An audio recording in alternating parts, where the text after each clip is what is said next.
none of this shit actually matters. We're all gonna die.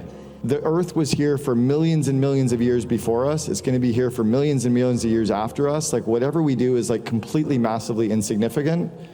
Let's just dance and find fun and hold hands and be good people and like enjoy the journey, right?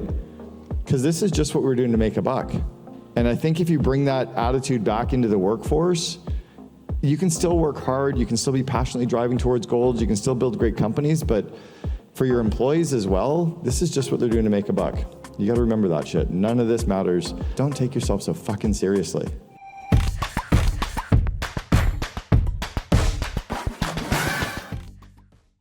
All right, so I just need to get a quick show of hands. And this session is not only for entrepreneurs, it's really for anyone who wants stronger leadership lessons in their life. And we're gonna break the session up about 75 minutes of me presenting and then about 45 minutes of Q&A time, like really, really deep Q&A where I can really hopefully help you and assist you in your businesses or in your life as a leader. Who here though, just a show of hands, put your hands up pretty high if you are an entrepreneur. Okay, so pretty good show. So I just wanna see how truly entrepreneurial you are. I have to read this list and then I'll put my phone away, I promise. So I'm going to read a list of 11 traits of entrepreneurs. I want you to count how many of these 11 describe you. As soon as you hear 5 traits that describe you, I want you to stand up, okay? Are you often filled with energy? And by the way, I will count on my fingers for my 11 as well. Are you often filled with energy? Does your mind get flooded with ideas? Are you driven? Are you restless? Are you unable to keep still? So if you get to 5, you can stand. Yeah, you're right there with me. We're classic fuck-ups. Do you often work, and stay standing, do you often work on little sleep? Do you get euphoric? Do you get easily irritated by minor obstacles? Do you burn out periodically? Do you act out sexually, which is like flirting? People are standing up on their chair. Do you feel persecuted by those who do not accept your vision? So who here has 11 for 11? You're right there with me. 10 out of the 11? Keep your hand up, 10, 11, 9, 10 or 11. So if you have 9, 10, or 11 traits, you would be clinically diagnosed as bipolar. For real. If you have more than 5, you're on the spectrum. So you're complete fuck-ups, just like I am. Now, what's interesting, though, about entrepreneurs is we're wired very differently, and there's nothing wrong with us. So I was sitting on a plane from Chicago to Miami, and I got bumped off my prior flight in first class. I'm sitting back in economy in an exit row, sitting beside a guy who's even taller than I am. And we're both like doing work, and as we're talking, I noticed that he's very kind of up and down with his emotions. And he's very scattered, and he has this nervous tic. And so we're talking, and I said, so by the way, you've got really wicked ADD, just like me. And he's like, how do you know that? And I'm like, well, because I know you, and you're bipolar as well. And he's like, how do you know I'm bipolar? So I started describing it, and he told me he'd been clinically diagnosed as bipolar, and he has I have 17 of the 18 signs of ADD. My ex-wife said if I was paying attention during testing, it would have been 18 for 18. Which is probably accurate. And then I also diagnosed him as having Tourette's, and the nervous tic is something in Tourette's. We were then talking, and I said, so, what do you run your business? And he goes, yeah, I've got a business. And I said, what are your revenues like? He's like 700, 800. So I'm like, okay, small business, 700,000, 800,000. I said, how many employees you got? He's like 17 or 18. I'm like, that math doesn't work. You've got like 18 employees with 700,000 in revenue? He goes, no, 700 million in revenue. And I look at him, and his name was Marcelo Claret. Marcelo, when I met Marcelo, was running the largest Hispanic-owned company in the United States called Brightstar. 6 months later, he sold his company for over $1 billion to SoftBank, and Marcelo was then appointed as the CEO of Sprint. He later became the chairman of WeWork to have to turn WeWork around after they threw this founder Adam out. He's now on the board of SoftBank, on the board of Google, on the board of WeWork, et cetera. So I diagnosed this classic entrepreneur as having 3 strong entrepreneurial traits. There's nothing wrong with being ADD.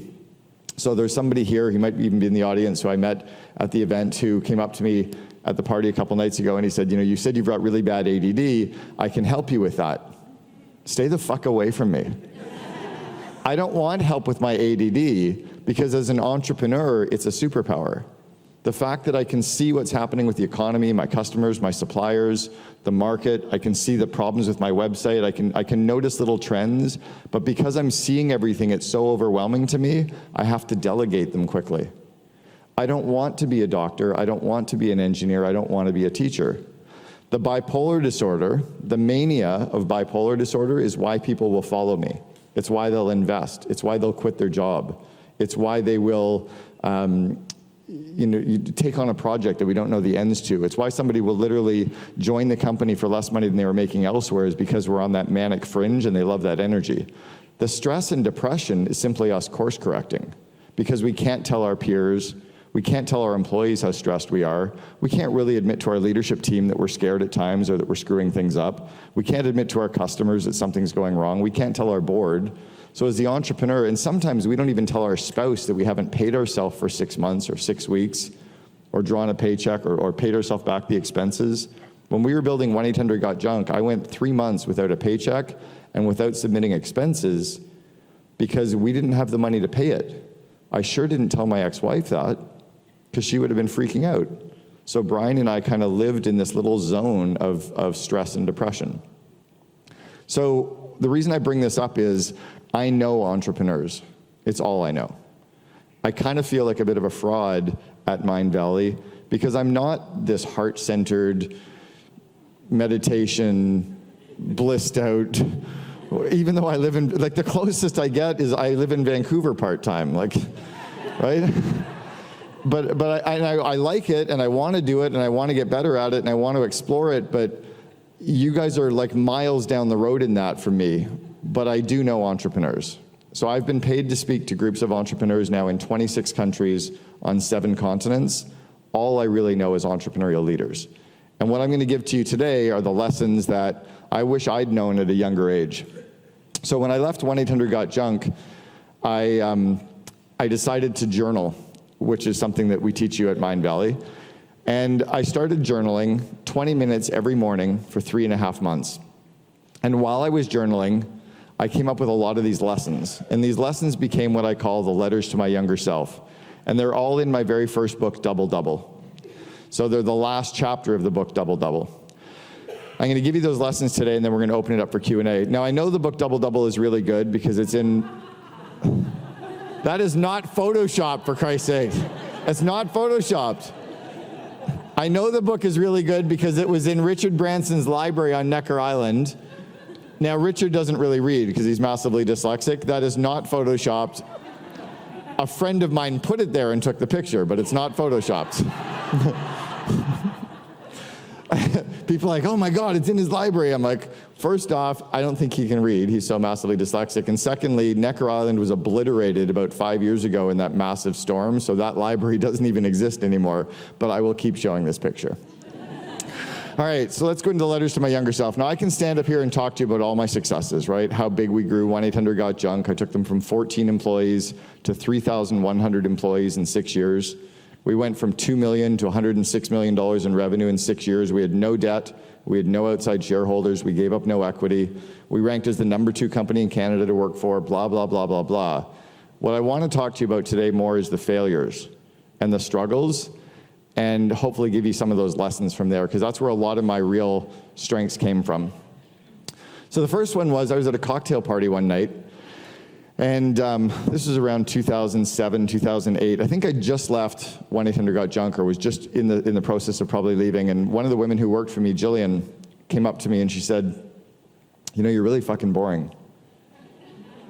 And I was like, really? And she goes, all you talk about is work. You have no other passions, no other hobbies. All you talk about is work. And she was right. The weird thing was, Brian, my best friend, who we'd built the company with for 6.5 years later, I didn't find out until 2 years after I'd left that Brian liked to ski. My best friend, he was my best man at my wedding, and all we ever talked about was work, and I didn't know he liked to ski. I've skied in the Canadian American Championships twice. Skiing was a massive passion of mine, and we never talked about skiing for 6.5 years. That's kind of messed up. because I was so out of balance. So what that taught me was no one actually gives a shit about what you do for work. Now imagine this for a second. Like, let's say you're in a fun industry, right? You teach sex. That's cool. But if you're at a cocktail party and you just want to keep talking about that, it starts getting a little awkward for everybody at some point, unless you're at some of the fun parties like Burning Man. But if you're at the party, you don't want to hear what the accountant does for an hour. You don't want to hear what the lawyer does for an hour. You don't want to hear the doctor talking about surgery. Like, so many of these jobs and professions are so boring, we don't want to hear about them. What makes you think they want to hear about your business? What made me think that they wanted to hear about mine? So I had to really learn that, and that's why now people will come up to me and they'll say, what do you do? I'm like, oh, I go to Burning Man, I like skiing, I travel all over the world. No, like, what do you do to make money? Oh, yeah, I really don't talk about that. Have you been to Burning Man? And I just kind of fuck with them a little bit, because I really don't like talking about what I do for work. I kind of, when I'm working, I'm on, and when I'm off, I'm off. And I really want to talk about my passions and my fears and my insecurities and my bucket list, and that's what I want to know about you. Like, I really don't care what you do to make money, but I want to know what your passions are. I want to know what your bucket list is. There's somebody in this audience that I'm completely fascinated with because I met him on the first day, Nate. It's Nate, right? Dude, you blew my fucking mind. You're a good dude, and your smile is your superpower. And I'm going to get to know you because I want to know who you are. I don't give a shit what you do to make money. I don't even really care what your old business was that your partner pushed you out of and you lost some money on, whatever, or you took your money. I want to know you. Because when everybody else knows you, that's when everything grows. I learned that balance is key, but there's no way to be balanced. You can't keep your friends and your family and your faith and your fitness and your spirituality and everything perfectly in balance all the time. It's impossible. Especially if you're a woman who's trying to like be a spouse and a lover and a best friend and a mom. Like, are you fucking, and run a company? Are you kidding? Of course you're not going to get that shit perfect every single day. So what I think balance is a bunch of this. So what I try to do is find the 8 areas of my life that I'm working on, and I pick 2 areas, and I go really, really deep in those 2 areas for about a month or so. And then for the next month, I pick 2 other areas, and I go really deep on those. So last week when I was at Mindvalley, I only came to 2 sessions because I was really, really focused on 2 things, my business and my wife.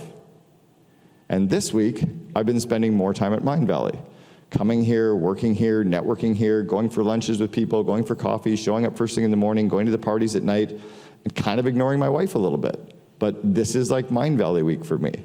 And then next week when we go to Sweden, I'll recalibrate a little bit. But because there's no way, like, I would feel too stressed out trying to be everything to everybody all of the time. So I give myself a little bit of a break when I'm not quite in balance, because I realize the balance is more of a teeter-totter or a balance board. That's what balance is for me. I also learned that when I show up at the end of the day, my ex-wife used to say that she was getting leftovers. Not for dinner. I was leftovers. I was coming back with no energy because I'd given everything at the office, and then I showed up back at the home and I didn't have any good energy to bring into the relationships with my kids and my spouse. So I had to learn some kind of a way to keep my business in a box and close it. So when I used to work at a physical office, I would shut my laptop and I would leave. And I realized when I was doing that I couldn't take my laptop home with me at night because I wasn't going to catch up anyway. You're not going to get your list done, right? Anybody here, who here works at nights to catch up? Have you ever caught up? No, so stop fucking doing it. Because all you're doing is lying to yourself. I'm going to catch up, so I'll work this weekend. No, you're just working this weekend and you're avoiding the pain or relationships or something else that isn't going well in your life. You're using work as the dopamine rush to fill the voids of everything else. So what I learned is close the laptop and go home. I've worked from home for the last 15 and a half years. So now what I do is I never work nights. I will allow myself to work 1 night per month maximum, but every other day of the week I'm done at 5:30. And I haven't worked a Saturday or a Sunday in probably a decade. I've said no to speaking events that want me to travel now because I just don't want to. So I'll turn down, I get paid $40,000 for a keynote plus business class travel. I say no to that all the time because I'd rather do it over Zoom so I have no commute. You can't get me to do the wrong things anymore because it allows me to keep my problems at work. I also had something happen back in, I guess this was October of 2000. We were running a big internet company. And if everyone remembers March of 2000, we just sold our company for $64 million. So March of 2000, that was a lot of money to sell for. And it was March 15th, we were public. The company that was acquiring us was public. And I think we sold like March 10th. And March 15th, Steve Ballmer stood up from Microsoft and said there was an internet bubble. And we're like, no, don't tell people. And then the stock market started to crash. And our stock, it needed 3 months for the transaction to close. By the time it closed, our $64 million valuation was worth 3.8. Our stock went from $24.65, it was called Network Commerce. We went from $24.65 down to about $3. And I'd gotten married, and I realized on the wedding day I wasn't in love. And a month after the wedding, my wife conceived. I was stressed. So a friend of mine tapped me on the shoulder in the elevator one day, and he said, "Are you okay?" And I collapsed on the floor of the elevator, sobbing and shaking, and I was having a nervous breakdown. 3 weeks later, I went to the doctor to get a routine medical for a physical that I needed to get insurance for a house that we were buying. And the doctor said, "How are you feeling?" I'm like, "Pretty good. I've got this kind of a weird metallic taste at the back of my neck." Has anybody ever had that? Like it's this weird, I call it a taste, but it's not so much a taste as like a feeling. It's like your neck is kind of tight at the back, and right? Who's had that feeling? Or put your hand up, a bunch of you. So I'm kind of describing what this feels like, right? Like this weird thing, taste, something. And he goes, "Well, what's going on in your life?" I said, "Well, my wife is pregnant, and I just quit my job, and we lost $64 million, so my $3 million is worth about $140, and I'm moving from Seattle back to Canada. My mom is terminal with stage 3B colon cancer. My wife's quitting her job, but we just bought a house, so that's kind of cool. I'm getting my first mortgage." And the doctor's looking at me, and he goes, "That medical or that taste at the back of your neck is actually a chemical secretion being caused by stress."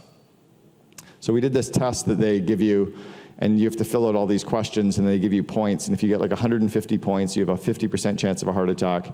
If you get like 250 points, you have a 90% chance of a heart attack. I had 435 points. It's the only test I've ever scored really high in. I was clinically redlining. I could show you a photo. I should actually put this photo into my slides. This morning when I weighed, I carry a scale in my backpack. So we've sold everything, and we literally travel with a backpack. In my backpack, I travel with this little flat scale because I weigh myself every morning. When I woke up that morning back in October 2000, I weighed 222 pounds. This morning I weighed 180.0. Some of that's because you didn't serve me food last night. No, but you don't lose 42 pounds because of dinner. You lose 42 pounds because life all of a sudden gets better and you learn how to reduce stress. So I started running, I started doing yoga, I started doing some meditation, I started talking to people honestly. Like when somebody said, "How are you?" I didn't say I'm good. Like I don't actually say I'm good unless I'm good. Sometimes I'll be like, "Actually, I'm having a shitty day," and you'll probably not want to hear about it, but you fucking asked, so I'm going to tell you. Because I like getting the stress out of my body that way, right? So I had to learn to reduce stress in really healthy ways. I learned that having a drink is okay, but starting every meal, because this was at the height of the internet, and we were really successful, and we were all really stressed. I lived across the street from the office. We would get to the office at 7. I'd work till 7 p.m. Growing, we had 900 employees at the time. The CEO and I would go for dinner, and I would start my dinner with 2 Manhattans. He would start his with 2 dirty martinis. And then we would have a bottle of wine, maybe 2 bottles of wine, because we could each put down a bottle, no problem. And then we'd finish our dinner with Grand Marnier. That was 5 days a week. And then I would drive home to Vancouver on the weekend. I was living 2.5 hours away. And I'd spend two days with my wife, and I'd wake up at 4 o'clock in the morning on Monday and drive back to Seattle and do it again. And I thought I was managing stress perfectly. So I realized that having 1 drink is okay, but having dinners like that, it ain't okay, right? Smoking a joint is okay, especially now, especially if you're in Vancouver.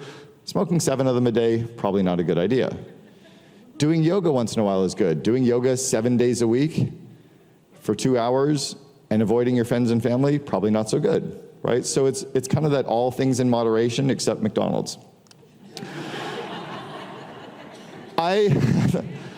I learned I had to speak to 400 female franchisees from McDonald's and pretend that I liked their food. I just kept saying, your fries are amazing. They are. I don't eat them, but they're amazing. Because they're not, I don't know what they're made of. It's amazing that they look like fries. We never feel guilty about plugging in our Tesla at night.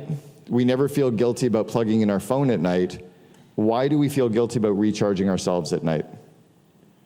Right? There's not a single athlete on the planet that performs their event 60 hours a week. They might practice, they might cross-train, but they might perform 4 hours a week, 6 hours a week, 1 hour a week. Their game on is in short bursts. We as entrepreneurs and we as leaders need to really remember to recharge. You're never going to get caught up. That big long to-do list that you've got, delegate. And somebody asked me a question later about to-do lists, and I'll give you some ways on getting through those. I had to learn how to set boundaries. I was so wanting to help everyone else. I was so willing to help everyone else. Just like when I walk around here, I always like, yes, I can help you. Yes, I can help you. Can I ask if you, of course I can. At some point I'm like, no, like I can't. Or you got to send me an email. Or I'm sorry, your business is too small. Like I can't be there for everybody because then I lose track of myself. My clients used to call me a lot and say, can we just do a call on the weekend? No. And then I'd explain it, and I'd also tell them that they needed to take some weekends off, and they're like, oh shit, you're right. So the more that I set boundaries, the more that I said no, the more that my clients and my people that I worked with started to really grow from that as well. I learned about something called the top 5. So this is something I learned from the book Napoleon Hill's, it was Think and Grow Rich. And it was the story about Charles Schwab and Ivy Lee. I think it was originally like 6, a half dozen, right? The basic story goes like this. There was this management consultant, Charles Schwab, and he went and cold called the CEO of this steel company. And he said, with my systems, you'll know how to manage better. And Lee said, I don't need to know how to manage better. I need to do the stuff I already need to know to do. Like I need to get more done of what I should be doing. And he said, okay, I'll give you a system. And if you try this system for 6 weeks, after you do it for 6 weeks, send me a check for what you think it was worth. So the system was this. At the end of every day, make a list of the top 5 things you have to do tomorrow. Just sit down and spend time and limit, not 12, not 64, not 3. What are the top 5 things you have to do tomorrow? Then put them in order of impact, from the highest impact to lowest impact. So now you've got your top 5. And when you wake up in the morning, go about your normal routine, and then when you start working, don't check email, don't start working on random projects, don't do any calls, start working on project 1. When you finish item 1, start working on item 2. And don't work on the rest of your business until you get through your must-do list. So Charles Schwab told Ivy Lee this. Ivy told Charles. Charles Schwab had all of his employees do it. They did it for 6 weeks. He then sent Ivy Lee a check for $25,000. That was 100 years ago. $25,000 for that system 100 years ago was worth millions today. At the time, it turned Charles Schwab into a name that we all know. It also turned him into the wealthiest steel producer in the world. And it was that simple top 5 list. We rolled that out at 1-800-GOT-JUNK and had all of our employees doing it. It was massive, and I still use that today. In Good to Great, Jim Collins talks about his stop doing list. I call it my fuck it list, because I have my bucket list and I have my fuck it list. So the bucket list is all the stuff I want to do before I die, and the fuck it list is all the stuff that life's too short. Fuck it, I'm not doing it anymore.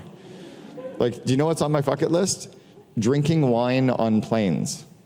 I only fly first class, but they serve shitty wine on planes. Like, I would never buy that wine at home. Why would I ever drink it on a plane? Like, great, give me a glass of a $4 bottle of red when I only buy $100 bottles at home. It doesn't make any sense. Fuck it, I'm not doing it. Or fuck it, I'm not checking my own email. Or fuck it, I'm not replying to my own DMs in social media, except on Instagram, because I like Instagram. So I've got, like, you start looking at the stuff that isn't worth your time doing or drains you of energy. So I'll give you a really good system to help you with this. Pretend that someone follows you around with a video camera for a month. And then you get to watch the video, and you watch everything that you do at work. Open emails, reply to emails, book flights, meet with teams, coach people, talk to clients, prep for events, prep for speaking events, look at your slides, whatever. You might have 80 things on your list of things that you do every month. So what I do is I open a spreadsheet and I write down every single task in column A. I might have 80 rows of all the things that I do. In column B, I categorize them all in one of 4 ways. Either I for incompetent, and by the way, apologies to the kids here that are hearing me swear. As Vishen said yesterday, for Christ's sakes, it's 2022, but I also do apologize because maybe you don't need to hear me swearing, but you'll get over it. So categorize all the tasks in one of 4 ways. I for incompetent, C for competent, E for excellent, and U for unique ability. This is a system that Dan Sullivan teaches at Strategic Coach. The incompetent means you suck at it. The competent means you're okay at it. The excellent means you're really, really good at it, but you don't love doing it. The unique ability is the stuff that you love doing, you're really good at, you get energized while you're doing it. You would do it for free, except your kids have to eat. And then in column C, for each task, you write down a dollar value. If you were paying someone just to do that task every day, all day, right? Let's say the task was clean toilets, what would the hourly rate be? Or what would the hourly rate be for booking hotel rooms? Or what would the hourly rate be for doing slides? Or what would the hourly rate be for coaching someone? Put an hourly rate down for all those things. Then what you want to start doing is getting stuff off your list or putting it onto your stop doing list, anything that's below your hourly rate. So I get paid $4,600 an hour to coach CEOs. That's why I say I coach real companies. So $4,600 an hour is my effective hourly rate. I get paid $10,000 for a 1-hour Zoom, or $15,000 for a 1-hour Zoom, or $40,000 for an in-person speaking. So I know my value is somewhere between $4,000 an hour and I can't even say 40 because then you have to travel for that, but somewhere between $4,000 and $15,000 an hour is my hourly rate. So my hourly rate, why am I doing jobs that are $20 or $50 or 100-hour jobs? Right? If I could get paid $4,000 to coach someone, I should delegate everything except genius and just spend a couple hours cold calling to land a couple more coaching clients, right? Or finding somebody who can go cold call to coach, right? The more you can get off your list so that all you do is work in your zone of genius, your unique ability, then you win. So I had to learn that because I was always that kind of radically self-reliant. I can do this myself. It's just faster to do it. Sometimes it's faster to do it yourself, but sometimes it's better to hire someone or coach someone or train someone to do it for you. I learned about the 80% rule. This is not the Pareto principle. This is not that 80% of your results come from 20% of your efforts. This is that stuff can always be a little bit more perfect. So if you saw my transcript from university, you would never allow me to come up on this stage. It's terrible. I got a 2.2 GPA.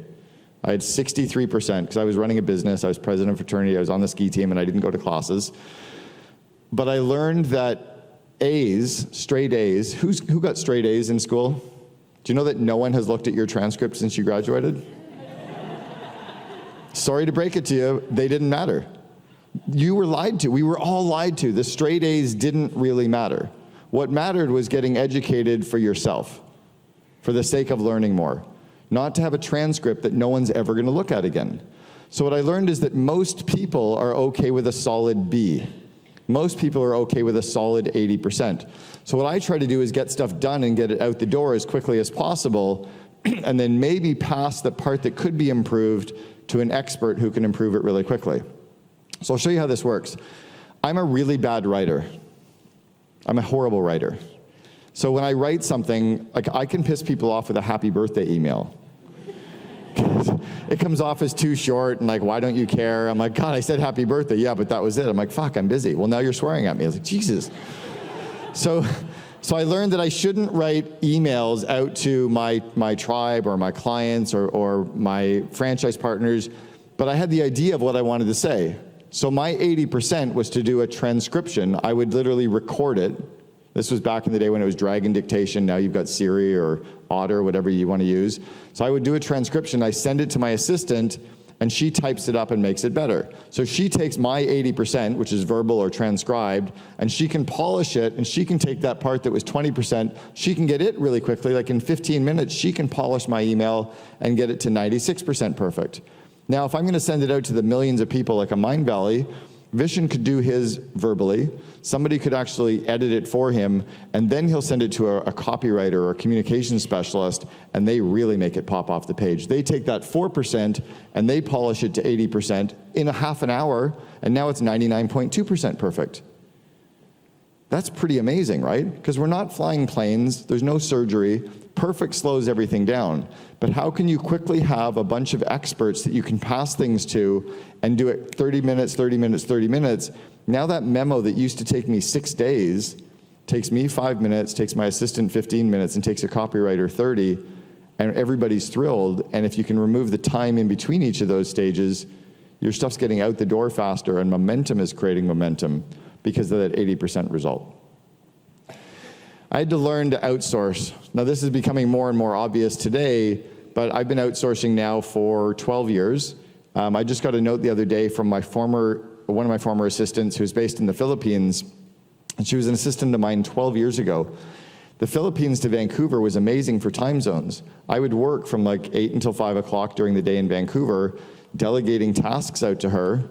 We could sync up over Skype because there was no Zoom back then and have like a quick 5-minute call or a 10-minute video call.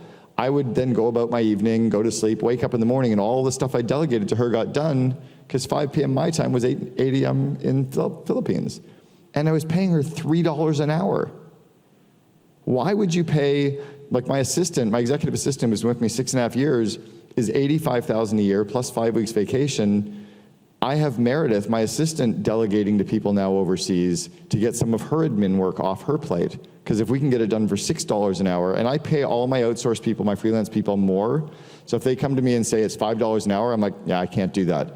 But why? It's fair. No, I can't pay you $5 an hour. I'll give you $7. What? Because then if I give them $7, they're blown away and they do work for me faster. And for me, it's still $7 an hour, right? So I treat them way better. They don't quit, they feel thrilled, and it's such a rounding error in terms of what I could be spending, but then I have them going through brick walls for me. I had to learn that deadlines are useless. When an employee comes to you and says, I'll have the project done by Friday, they won't get it done by Friday. The reason isn't because they don't intend to, it's not because they're lying, it's because they haven't sat down and thought about the project and all the different things that have to get done in the project, and how many hours each or how many minutes each of the items are going to take, and when in their calendar they're actually going to do the work. So what I want my team to tell me now is, what's the project? What are all the steps in the projects? How many minutes are each of the steps? And when in your calendar are you doing the work? Tell me when you're doing the work, not when you're going to get it done by. The best to-do list we all have is our calendar. Because when you look at all the projects and work you have to do and how long it's going to take and you put it in your calendar, you're going to realize you don't have enough time this week to do the stuff that's on your list. So start outsourcing, start delegating, start saying no more, start focusing on the critical few things, but stop fooling yourself and stop trying to work nights and weekends and stop lying to yourself and everybody else saying you're going to get it done because you haven't thought about what you need to get done. And that was huge for me, was to realize that if I plan my calendar, it's that old plan your work and work your plan. Those adages, all these grandmotherisms make sense. They all work. I was going up the elevator in Vancouver years ago, and I was COO. We had about 2,500 employees system-wide. We had 250 at the head office. And I was going up the elevator with this employee. I didn't know what business area they worked in. I thought they worked in the call center. Turned out they worked in customer service. Had no idea what their name was. Once you get past about 150 employees, you can't remember everybody's names, and you start losing sight of even where they work. Because we had 60,000 square feet over 3 floors. I didn't even know what business area they were in. And he said to me, how's it going? I'm like, good. I'm a little pissed off about our customer service. We've really got to change some stuff up there. And I was literally just thinking out loud, right? The next day, he and the head of the customer service department come up to me with this new proposal of how they're going to re-engineer the entire customer service department. They'd worked on it for 8 hours the day before. And I'm like, why are you doing this? This isn't on our project map. And the guy said, well, you said that we had to do it all. I'm like, no, dude, I was thinking out loud. And he looked at me, and he was a new employee, probably 25 years old. He goes, you're the COO. You can't think out loud, because if you think out loud, we will do what you say. And I realized that titles carry a lot of weight behind them, right? Good and bad. There's ripple effects with every single action that happen. The CEO is the chief energizing officer. We have to be very careful with everything we say because it gets taken with way more intent than we often anticipate it will. And one of the detriments of ADD is that we think out loud. One of the detriments of bipolar, the manic side of bipolar, is that we're often going so quick that we're thinking out loud. But the problem is that when we're thinking out loud, everyone else is internalizing those thoughts and figuring out how to make us happy because they're searching for that praise still that we're all starving for as kids, right? We're all 16-year-olds trapped in adult bodies. So just remember that titles carry a lot more of this unintended weight. God gave us 2 ears and 1 mouth. We need to use them in that ratio. We need to listen twice as often as we speak. So Simon Sinek, who I think one of his books was called Leaders Speak Last or Leaders Eat Last. Simon was on our board of advisors. Simon actually flew out to Vancouver to meet Brian and I. He read about us in Fortune magazine and flew to Vancouver from New York to see if it was real. And that was where we first met Brian, or Simon. He stayed at my house that weekend. We had lots of dinners together. He ended up on our board. And his thing about the leaders eat last, I've always said that the leaders need to speak last as well. When you're in a meeting, the last person to be speaking should be the CEO or the most senior person. Because our job as leaders is to grow people, to grow their skills and to grow their confidence. If we're always speaking, they're not getting to share their ideas. When we get them to share their ideas, we can go, that's amazing. And then they feel good about themselves. And then they'll share more ideas. So our job is to shut up, ask questions, get them to give their ideas, help them give better ideas, give the quiet people a voice so they're in the room, right? If you're going to invite people into a meeting and they're not going to speak, you shouldn't be inviting them to the meeting, right? So that's what I try to do is that listen and don't talk. Another tie-in with that is we need to ask, no, I think I have that slide. I'll go to it later. So listen, don't talk. Another one is to be a thought leader. For everybody in this room, and Alicia, you'll love this, Alicia Dumas, who helps thought leaders and authors have their books end up on Wall Street Journal bestseller lists. Bishop, with your list, I don't know who you're working with, but I think you know Alicia, I'm sure you do. Alicia Dumas over here helps a ton of the best authors in the world get their books on the biggest lists in the world. Who here has written a book? Who here has written 2 books? Okay, good. If you haven't written a book yet, you should. There's been no easier time in history to get a book written. I'm working on my 6th book right now. And it's called The Second in Command, and it's how to unleash the power of a COO, because that really will drive the COO Alliance, and it's a way for me to share all my ideas finally. But it's also, I get all the ideas out of my head. So I work with a group called Scribe. I'm the #1 referral source to Scribe. So if you want an introduction to them, if you send me an email, it's Cameron@CameronHerold.com. I'll introduce you to my team, and they can help you with it. It's not cheap. It's about $40,000 to get your book done. But here's how the process works. I do about 6 hours, 6 Zoom calls, where they ask me questions, and I talk, and I keep talking, and I walk around my home talking, and they get all this content transcribed. I send them videos from my speaking events and stuff that I've written and stuff from my coaching calls. They pull all those transcriptions together, and they start framing it out into this book. And then they keep asking me questions, and I go through and read it. My total time commitment for my CEO, COO book will be about 30 hours. My total time commitment for the book Vivid Vision was 18. And it's a really, really good book because they do all the post-production and all the pre-press and all the rounds of editing. It's all me, it's all my content, it's all my words. But for me to sit down and type it, I suck at typing, I suck at writing, it would take me forever. But to get that book out there, that fuels everything, right? That's where my speaking fees went from $3,000 to $40,000, my coaching fees jumped, my brand awareness jumped. It's all because of that. And you can do it in cheaper ways as well, but this is an example of what you can do. I had to learn that my mania is good when I harness it, but there's lots of times when I need to slow down and be a little bit less manic. I had to be able to find ways to be a little bit less manic so that my team didn't feel like I was coming at them with 70 ideas. The classic for me was if I would go away to a YPO event or an Entrepreneurs Organization event or a Genius Network event, and I would come back with the 64 great ideas that I had, and I was all filled with energy and I wanted to share them all, my team was in full-on panic mode because they think that they have to now work on those 64 ideas Some of them next week I'll think are terrible ideas, but I just was so excited I had to share them. So by slowing down and being less manic, it allowed me to then work better and better with the team. I had to learn to think before speaking, which is really hard when you think out loud, right? So I've often said that for me to have a thought, it needs to come out of my mouth so my ears can hear it, so my brain can have the thought. It's kind of the way my brain works. I don't understand why. People are like, no, it doesn't work that way. No, it really does. You've never been inside my brain.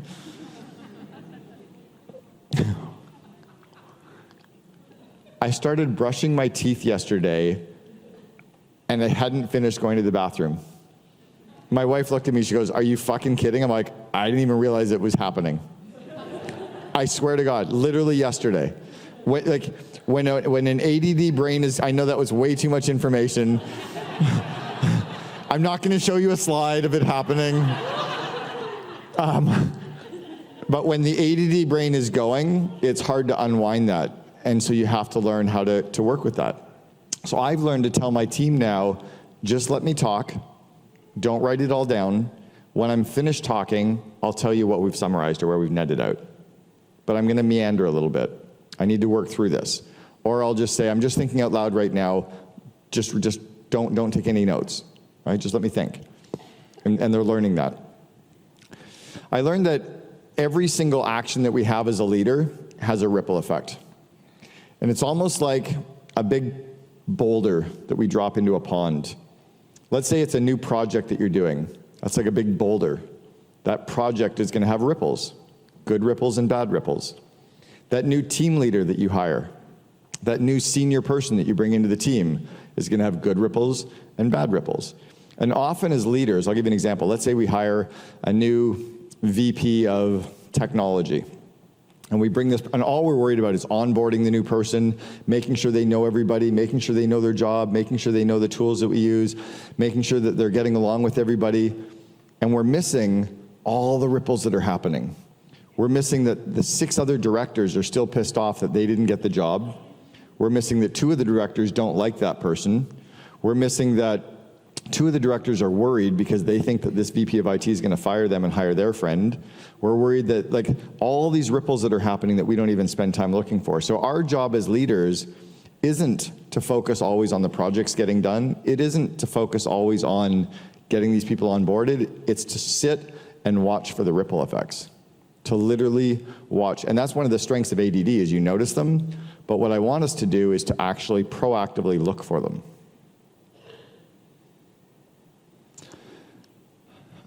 I get so confrontational. I don't know why I get confrontational. I used to take somebody earlier said like feedback is, great, or feedback is whatever. Fucking feedback, I hated feedback, man, because I was always working so hard. I took feedback as like intense criticism of me as a human being. And remember who you're looking at, right? You're looking at the kid who every day in school was told, you're a 62% student. I was running businesses in grade 5 and grade 7. I had 2 employees when I was in grade 6. For real, 2 employees. I had 12 employees when I was 20 years old. I'd go to class, and every single class I was getting a D-. I can show you my transcript, D-, D, D+, withdrawn, C+. C+ was like, whoa. So when I was being told by the system for 18 years, from kindergarten until the end of university, that I was stupid, that I wasn't smart, anytime anyone told me that I could have done better, like that memo could be better, or the report could look better, or the marketing could be better, or the result, I took it intensely personally. And I took everything as arguing. And then I had to learn that if it's okay for me to tell someone they did something wrong, why am I taking it so personally? So I had to learn to just slow down, let it sink in, and just say thank you. And half the time now when people give me something that I could do better or whatever, and I go, thank you, they go, yeah, man, you're welcome. You're killing it on this. Like, oh yeah, good. It's really weird. I also had to remember that at the end of the day, none of this shit matters for all of our employees. This is just what they do to make money.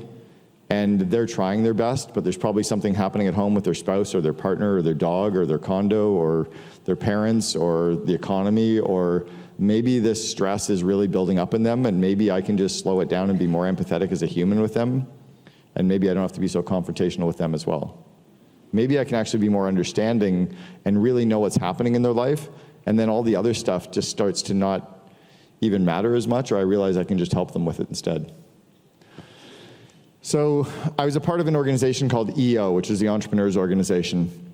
And we were in a forum group where every month these 8 entrepreneurs would meet and we would share the most vulnerable and scary and nervous parts of our business and lives with each other. And we were supposed to literally put it all out there. And the problem with that is, well, the benefit of that is that you have support from these people who understand. The problem is that loose lips sink ships. If you don't want a secret to get out, you can't share it. And you can't share it inside of your company all the time either. Because what happens is, as humans, we need someone just to gut check, did we give the right support? So I could tell Brian, here's something that I'm worried about, and I don't want you to tell anybody. He's, yeah, I won't tell anybody. But then he goes home and he needs to tell his wife, Lisa. It's like, yeah, Cameron told me this thing, you can't tell anybody, but like, did I give him the right feedback? Like, I'm worried that I told him the wrong thing. And she goes, no, I think you handled it really well. I think it's good. And then she has to go tell her friend Kelly, like, by the way, like, Brian came home and he was worried he didn't tell Cameron this thing, and I supported him, but God, he's really scared. Like, should I give my husband more support on this stuff? She goes, no, it's really good. But guess what Kelly does? Kelly knows my CFO that I'm firing. But Lisa didn't know that she knew, right? Loose lips sink ships. As a leader, when you get into these senior roles, at times you have to be very, very careful with the stuff that you get out.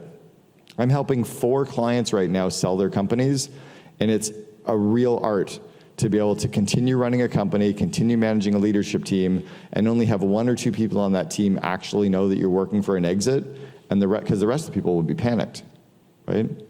So you have to be very careful when you get into those situations. 900 employees, and I got an email one day from our CFO. This was around probably January of 2000, February of 2000. It was right when stuff was starting to get a little nervous with the stock market, and we knew we had to do a layoff. And we got an email from our CFO, and she said, take every business area and rank the employees in each business area by order of importance, order of impact, from your highest impact to lowest impact for every area. And I was in the C-suite, so we all did it for all of our business areas. We sent it back to the CFO, and it was like an auto reply a minute later. Fire the bottom 30%. Tomorrow, have 150 people off this list, or but it was 15%. Have 150 of these people, these people, give them this letter and tell them to come down to the building at 411 Jackson in Seattle, come down to this office for a meeting. They're all going to be terminated. I had this one girl, Jennifer, she's like, how come I didn't get a letter? I want to go to the meeting. I'm like, shut up, sit down. 150 people go and they get fired. So then we spend a week and a half managing the collateral damage, the worry, the fear, and we get an email from the CFO 2 weeks later. Please rank your 750 employees by business area by order. I'm like, are you kidding? And we had to do it again, 150 more people. The 150 people the second time was 10 times worse than it was the first time. And if we were gonna do 150 and 150, we should have done 300 or 400 on day one. It's like ripping off the Band-Aid. When you rip off the Band-Aid one tiny little hair at a time, you just rip the sucker off, right? You need to cut deep and cut once. So you need to look across the organization. If you're firing one person, do a full review of every single person and see if there's anybody else that has to get let go, and do them both on the same day. Do them with integrity, do them like you're firing your mom and your dad, whatever, but you have to cut deep, cut once. Because each firing is like an earthquake with an aftershock or a tremor. It's the aftershocks that freak everybody out. The one earthquake they got over quickly, but then every single aftershock for the next 2 days is what really, that's where the PTSD comes in.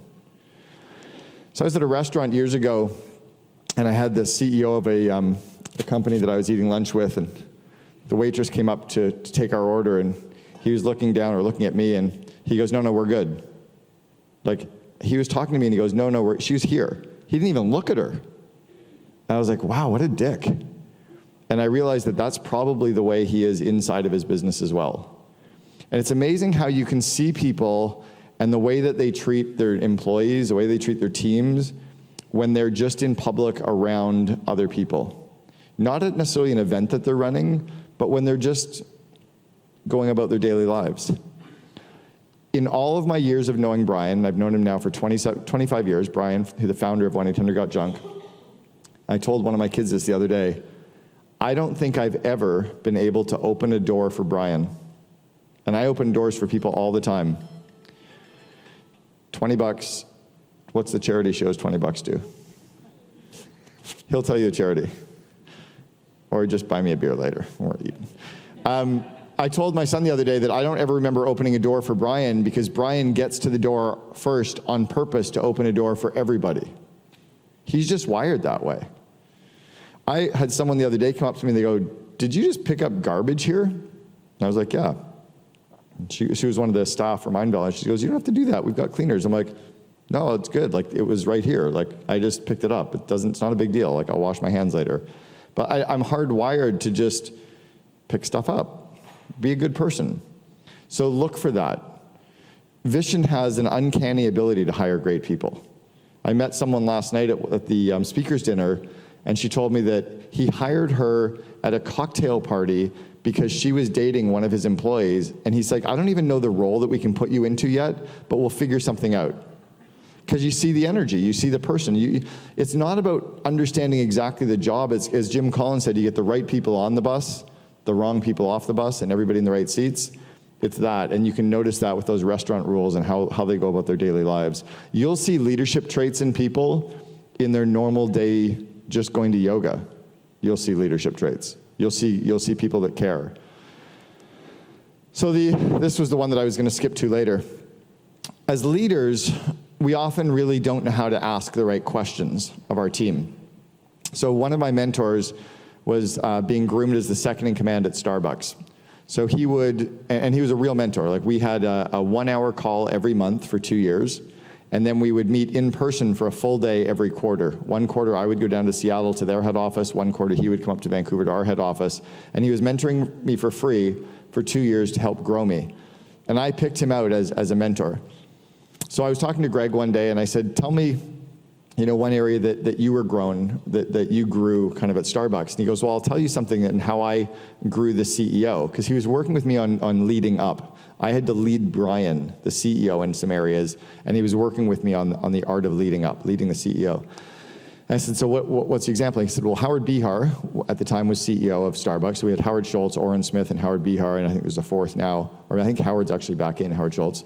So Howard Behar was CEO, and Howard Behar called Greg on his cell phone, and he said, hey, Greg, why is the letter B on this sign at 50th and Wallingford in Seattle not working?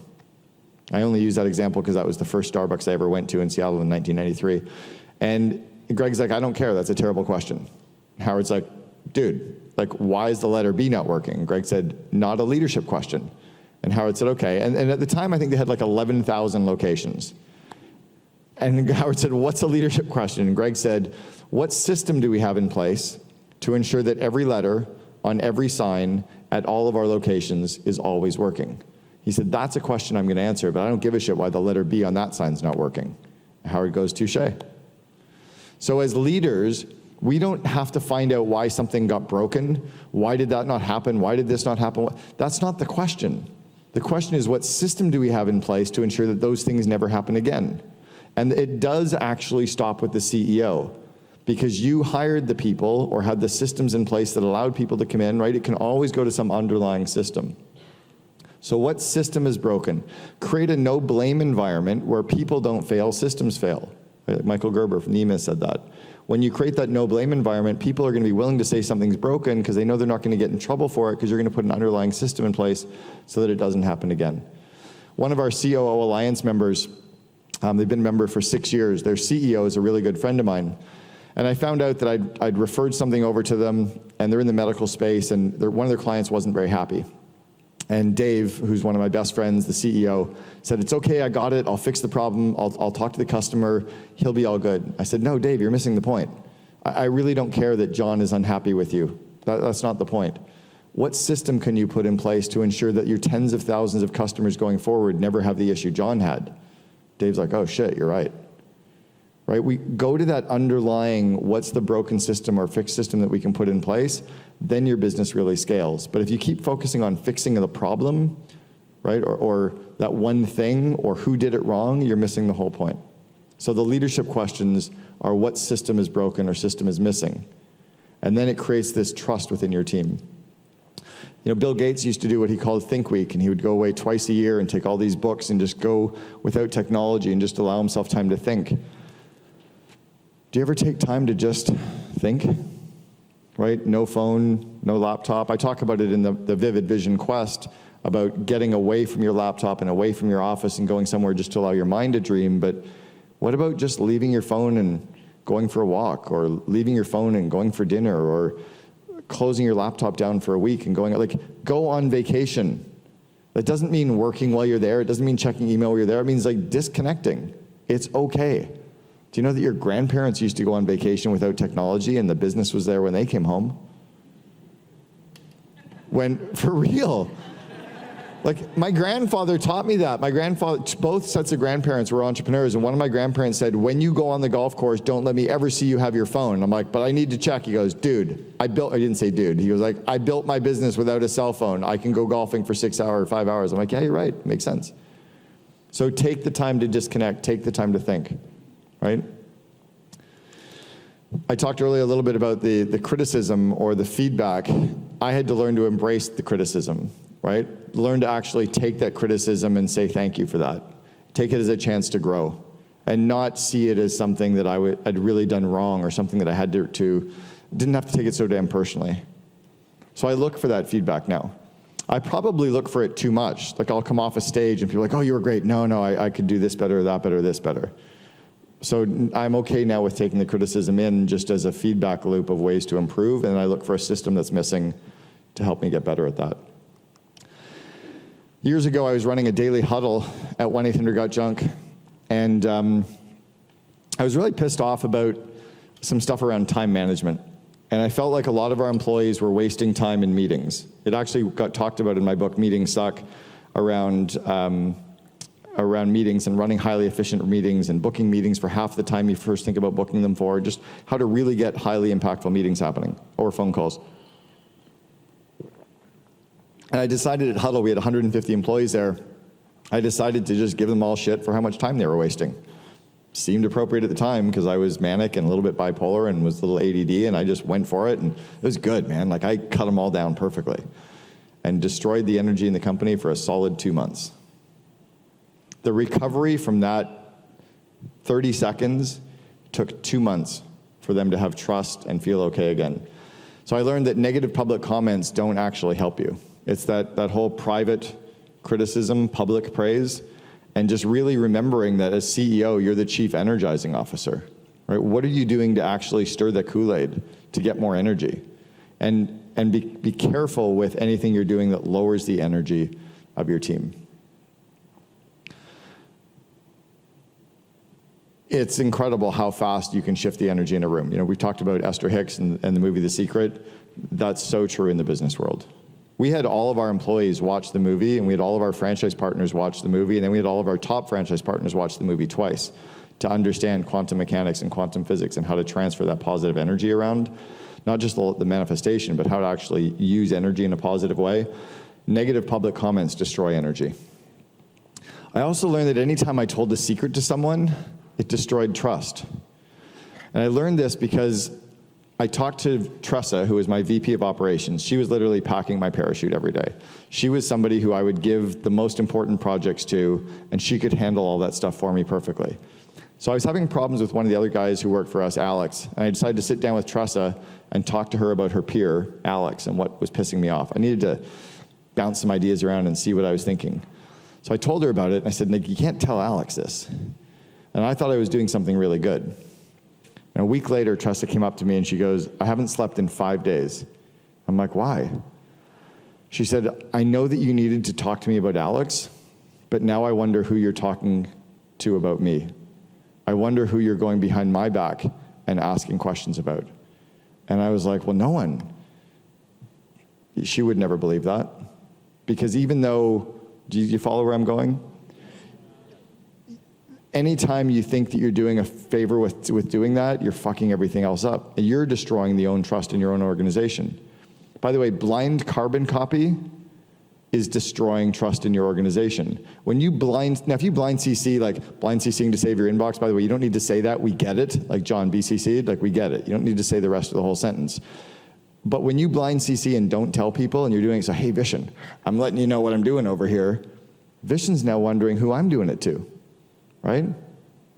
Be very careful who you BCC on things or who you tell secrets to, because it's destroying the trust that they have in you as a leader. You need to find other outlets. You need to find peer groups or masterminds or coaches or someone outside your organization. Or you need to work through it on your own, but you can't tell secrets inside the organization.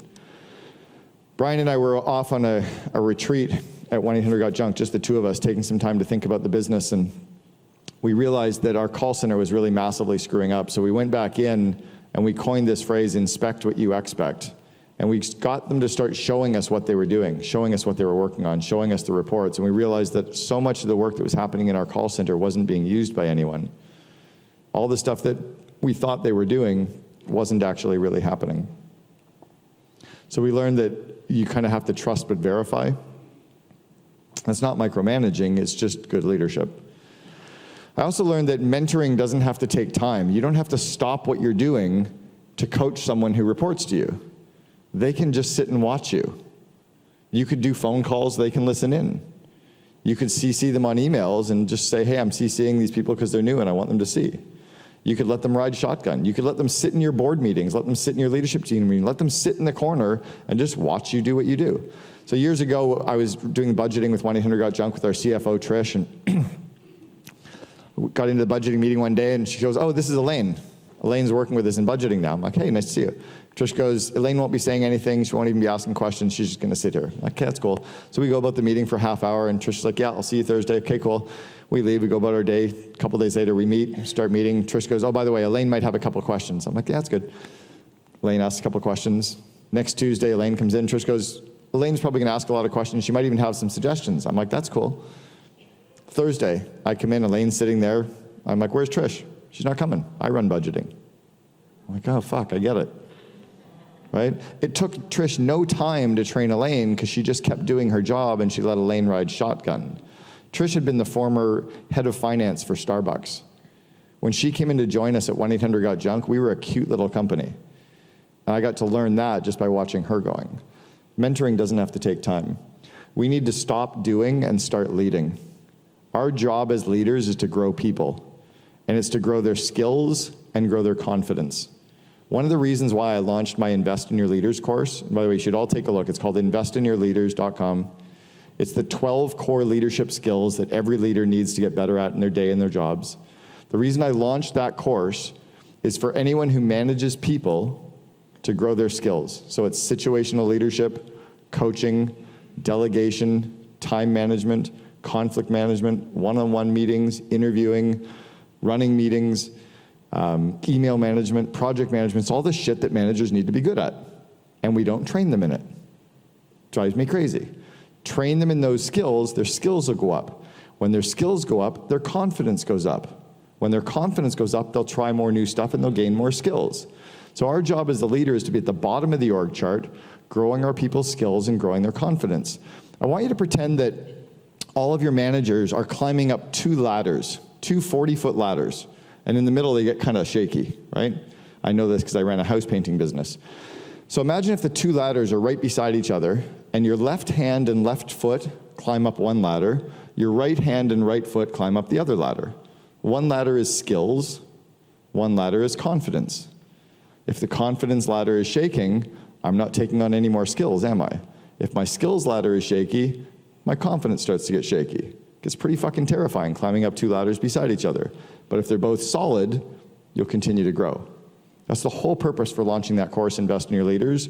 Our job as leaders is to grow people, grow their skills, grow their confidence. Stop doing work. Your to-do list needs to get done, but not by you. Technology also shouldn't drive you crazy. In this day and age, Gen Y has a big advantage on Gen X and the baby boomers. I sat on a plane last week, 2 weeks ago, in first class beside a CEO of a company, typing on his laptop like this. Are you fucking kidding? It's 2022 and you're using two fingers to type? I would fire that guy in 15 minutes. But most people have an iPhone and have no idea how to use the technology at all. We need to actually get trained on how to use all the tools that we have. Oh yeah, I use Slack. Really? How much training have you had? Oh, none. I just use, oh, so you really have no idea how to use the tool, right? So, or Asana or Basecamp, like all of these technology tools that exist. Imagine if you just got like a half hour or an hour training once every 6 months for your leaders on how to use these tools and how much better they would get. Don't micromanage. One of my franchisees came to me one day and he said, you major in the minors. I said, what do you mean by that? He said, you spend so much time worrying about the little details, you miss the big picture. You've been on every franchisee, we had 50 franchisees at the time, about their email signature not being perfect. They all have to have the right email signature. They got this corporate standard for email signature. He goes, you know you have 50 franchisees that don't have a marketing calendar, marketing budget, or a marketing plan, and you're worried about a fucking email signature? I'm like, oh shit. So start worrying about the things that provide the biggest impact, and some of the little things will start to take care of themselves. It's hard when you have ADD because you spot all the little things and they drive you crazy. That means slow down and take time to think and start noticing the big things that should really be driving me crazy. Right now, we're entering this period of wartime. Maybe a bad analogy because of the Ukraine, but there's a wartime CEO and a peacetime CEO. Ben Horowitz talks about this in a really good detail in his book, Hard Thing About Hard Things. Leaders have to make decisions. And when you're in a wartime situation, people start freezing and getting nervous. People want to follow. Leaders have to lead. Make a decision, roll it out. It doesn't have to be the perfect one. I think it was General Patton said, a good plan violently executed now is better than a perfect plan next week. You need to make decisions and roll them out. This is one of my biggest pet peeves. Years ago, there was a TV show called 60 Minutes. 60 Minutes was an investigative journalism show that would go inside of companies to show you the truth of what was really happening. Inside of Big Pharma, or inside of the pork slaughtering house, or inside of the soy manufacturing, or inside of the big bad marketing agency, Cambridge Analytica, whatever. They would do this investigative journalism. So what my rule is for my company and for all of my clients that I coach is make sure your company is 60 minutes proof. If they came to investigate your business, would everything you say be true? Are any of your metrics inflated? Are any of your metrics lied? Are any of your metrics puffery, hyperbole? Those are actually called lies. Oh, we're just embellishing a little bit. No, you're fucking lying. So I noticed it years ago when we had our daily huddle, and I said something to the team about 60% of everything we haul away at 1-800-GOT-JUNK gets recycled. And one of my employees came up to me afterwards. She goes, "You can't lie at huddle anymore." I'm like, "Dude, I don't lie." "Yeah, you said 60% of what we haul away gets recycled." I said, "Yeah, it does." He goes, "No, it was 57.4% last week. We can't say 60. I'm like, "Are you kidding?" She goes, "No, because if we say 6, I'm like, God, I was kind of defensive, but I'm like, you know what, you're right. Like, I wasn't lying. I wasn't intending to, but it was fucking close. 57.4, 60, who gives a shit? Except 60 Minutes, or accepts a customer, so don't exaggerate, because you end up getting found out. But who you get found out by first isn't 60 Minutes and isn't your customers, it's your employees. And when you start exaggerating and embellishing and your employees feel like you're lying or making shit up, it destroys the fabric of your organization and the core values from the inside out because of you. So fact check, slow down, try to be more exact, or say things like approximately 60%. They're okay with that. As long as approximately 60 and it's not really 51, and then it should be more approximately 50, right? But 60 Minutes proof. Raise the bar. Every single time you bring a new employee into the group, raise the bar. If you got 4 people in marketing, the 5th one should be better than at least 2. If you got 6 people in sales, your next one should be better than at least 3. It's like a sports team. Keep raising the bar, raising the bar, raising the bar. And cut the happy talk, for God's sakes. No one has time to read these long emails that you're writing. Who here writes long emails? You won't admit it now, will you? No one has time to read them. Go look at Apple's website and then look at every other technology company's website. Do you ever notice that Apple has like the critical few words? They really agonize over every little, they got rid of all the happy talk. If you put up a core value and it needs an explanation, it means it's not clear. Clarify it, doesn't need the explanation. Only have the critical few words there so that your employees and your customers have actually time to read them. When you send out an email, limit it to 5 bullet points or less. I love bullet pointing and happy facing so that it's clear and it stands out. But if you have too much information, people don't have time to read it all, and they're skimming stuff at best. Especially when like, who here skims their emails or skims their messages? All of us. So if you're skimming stuff, and if you're doing stuff in multiple countries, multiple languages, forget it, all bets are off, because now you're skimming in a different language. Cut the happy talk.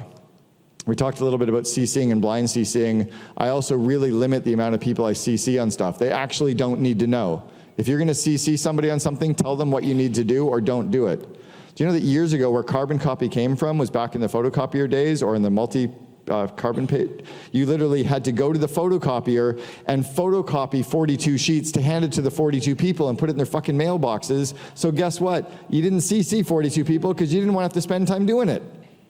I'm like, I'm not telling 4, I'll tell 4 people. Do it that way.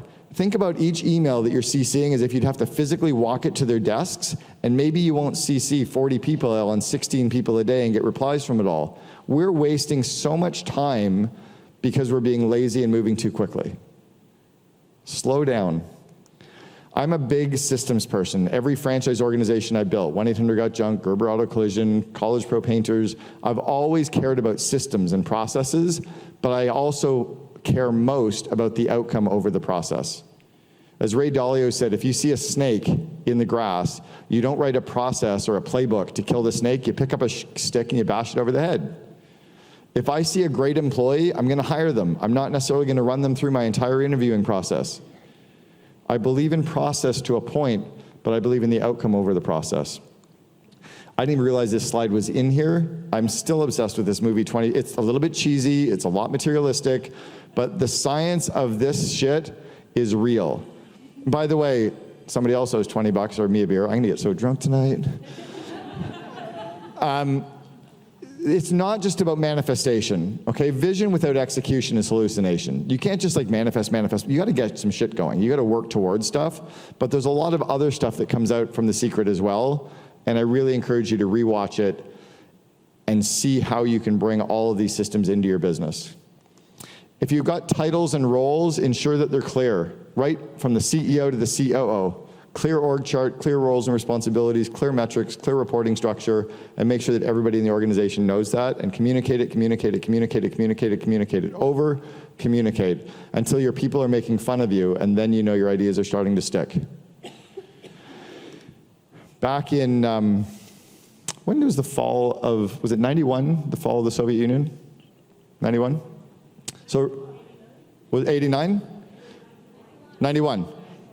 So in 1990, Mikhail Gorbachev was meeting with Ronald Reagan, and I think they were doing it in Berlin. I don't know, make up some of the facts.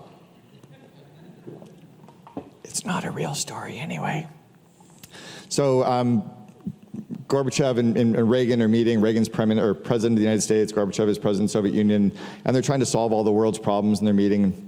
And all of a sudden this guy comes into the meeting screaming and yelling, and Gorbachev looks at him and laughs and says, "Remember rule number 6. Gorbachev hears it over his headset, or Reagan does, and he goes, "That's weird. Remember rule number 6.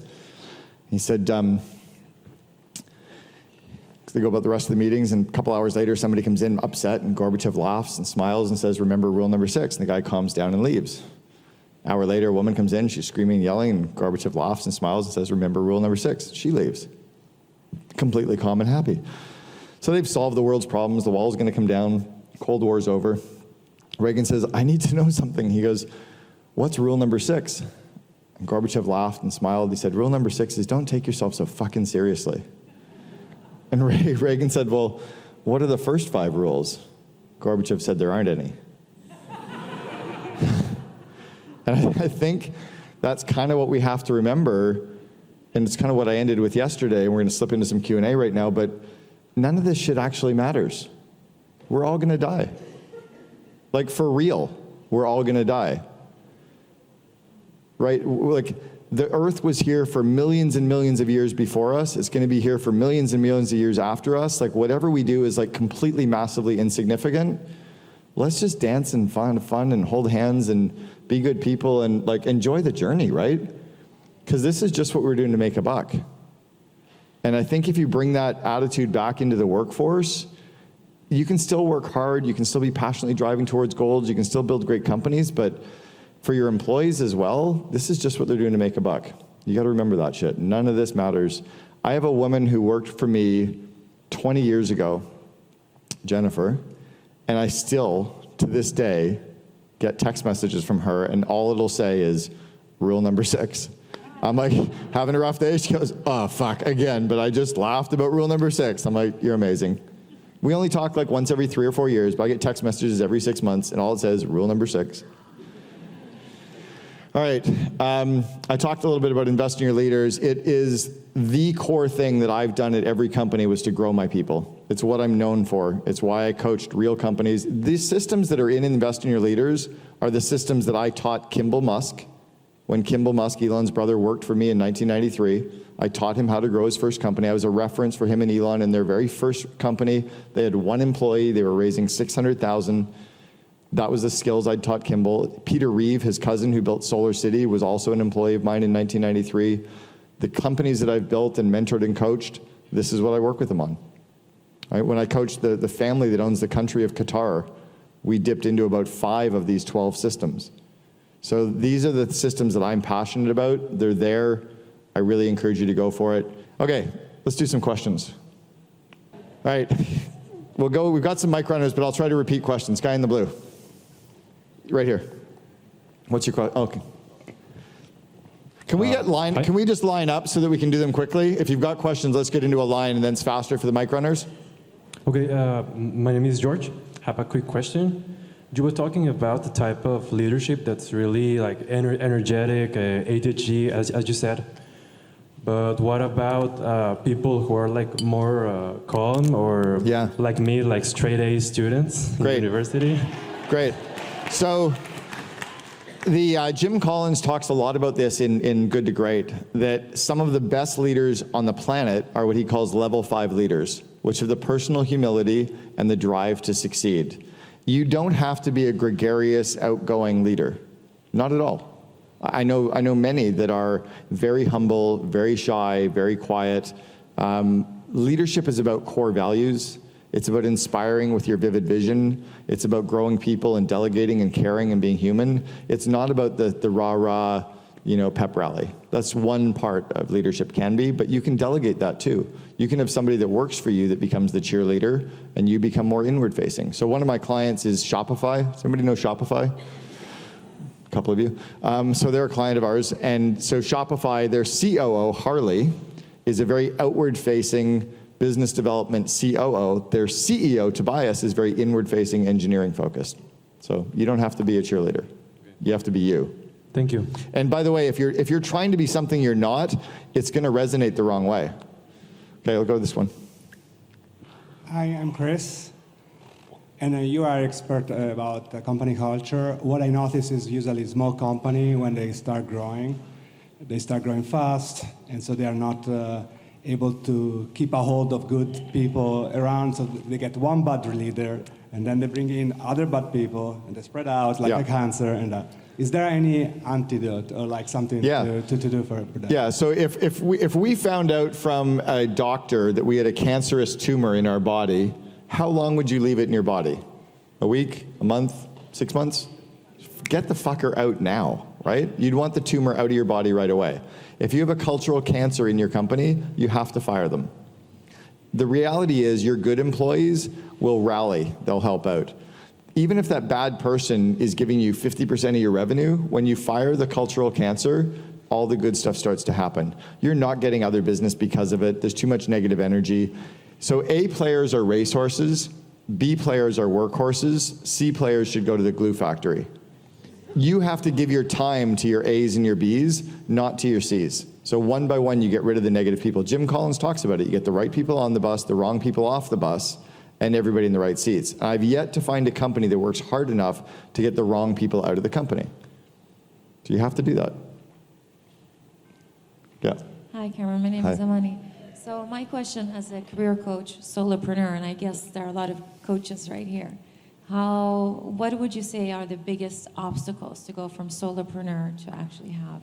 Focus and delegation. Focus and delegation. Yeah, what happens is in the business world is we get distracted by the big shiny objects. We get distracted by the opportunities. You got to do TikTok, got to do Instagram, got to do this, got to go home. So we get all distracted because we don't have a vivid vision of what we're building. We're not driving towards this really clear vision of what we're doing. So that vision and focus and just eliminating all the noise and all the distractions, right? It's about, like, if you just do one thing from this talk and every day for the next 12 months you do your top 5, you'll blow the doors off your business.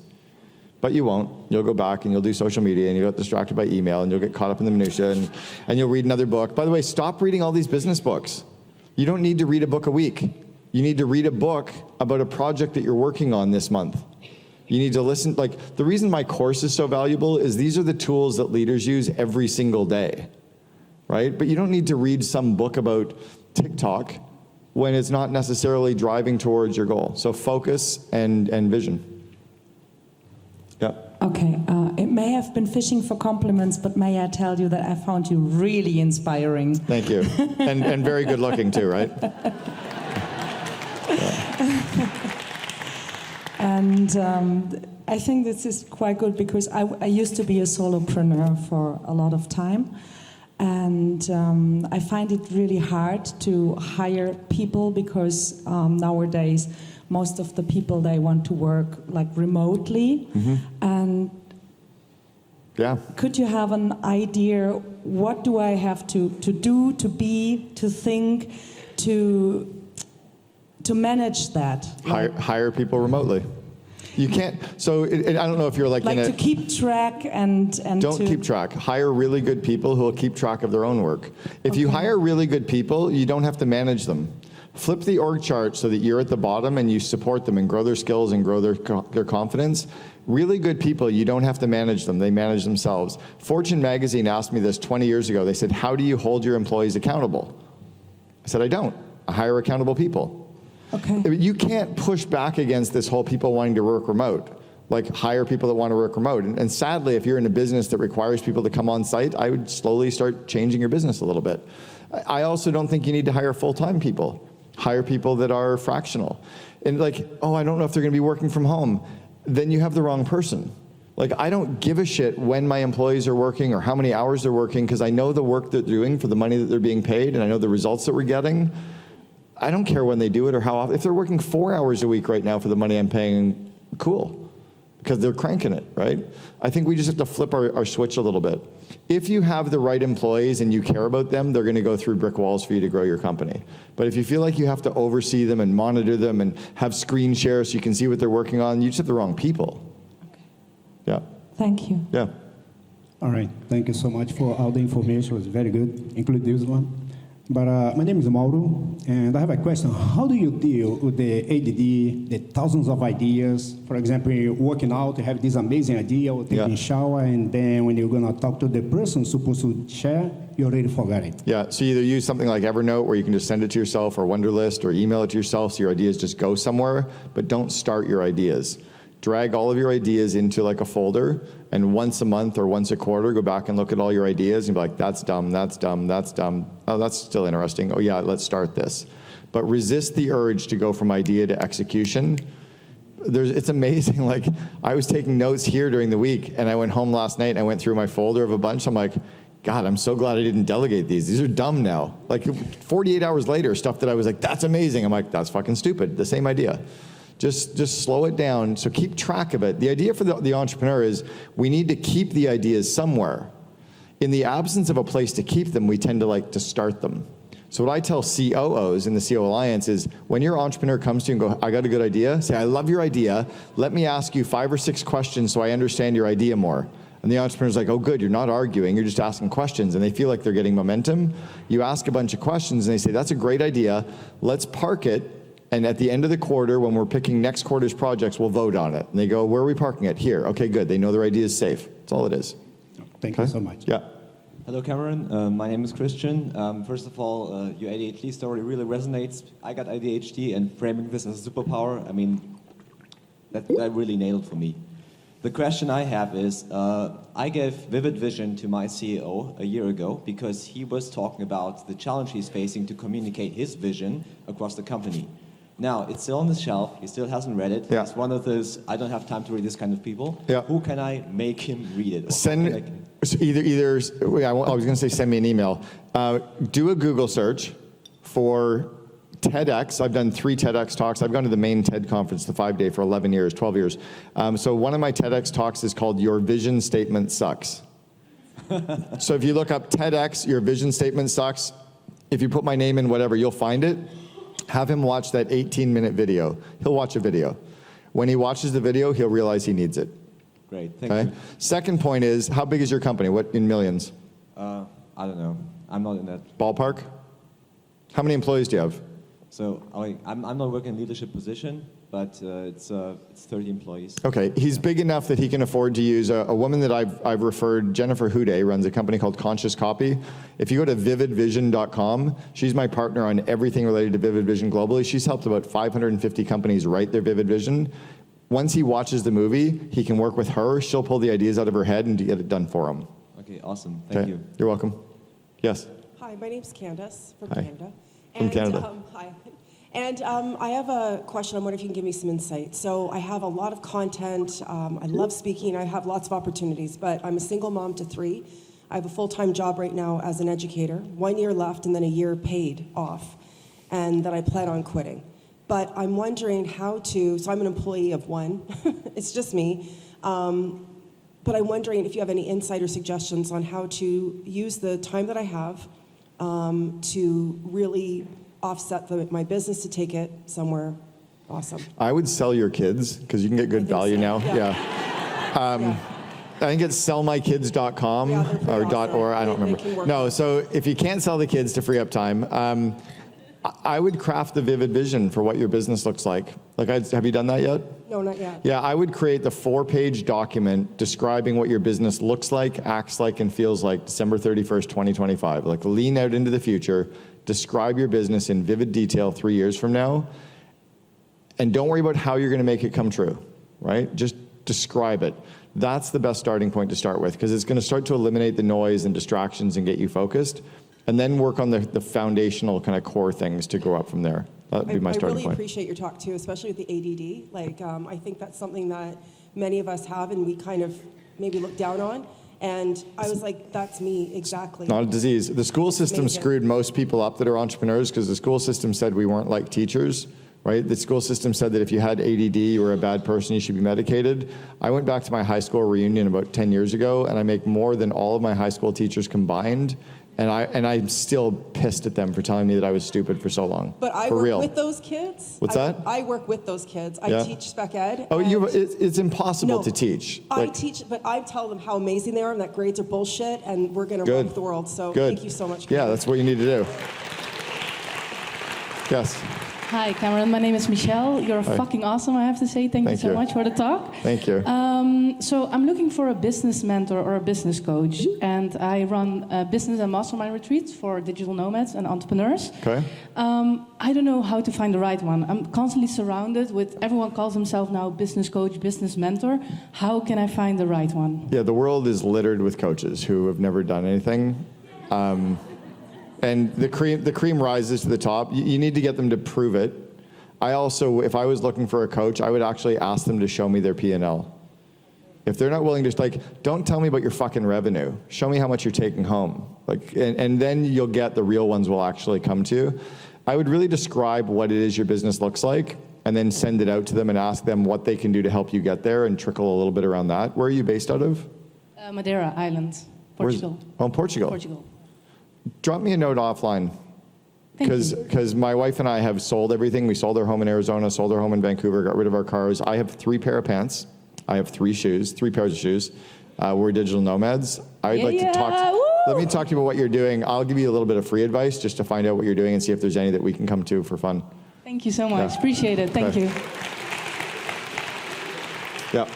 Hi, my name is Kim, and I'm a COO, and thank you for diagnosing my bipolar disorder.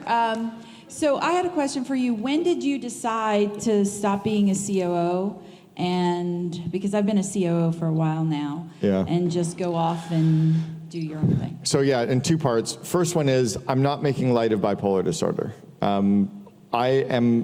I have 11 of the 11 signs. I've been clinically diagnosed as bipolar, but I'm not far enough out that it has ever really hurt me. I've made some maybe bad decisions quickly that have cost me, like financially and stuff, but I've never been in the zone of hurting myself. My son is clinically bipolar and is medicated and spent 12 days in the psych ward.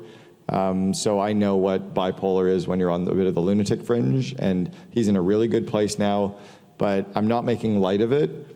But it's also not a disease for 90% of the people that have it. We're just not like teachers and doctors and engineers and lawyers who are balanced. But I haven't met a whole lot of teachers that inspire the fuck out of me. You don't read about the former teacher who's an entrepreneur, right? And ADD isn't a disease either. Again, I'm not making fun of it, but when you understand how to harness those things, they're powerful. The second part of your question was, when did I know? I've always been an entrepreneur. So my first TEDx is on the main TED website. The reason I go to TED every year is I'm invited to go. I did a talk about raising kids as entrepreneurs. And my original TED talk was called Raising Kids as Entrepreneurs Instead of Lawyers, but they deleted the instead of lawyers. I'm like, really?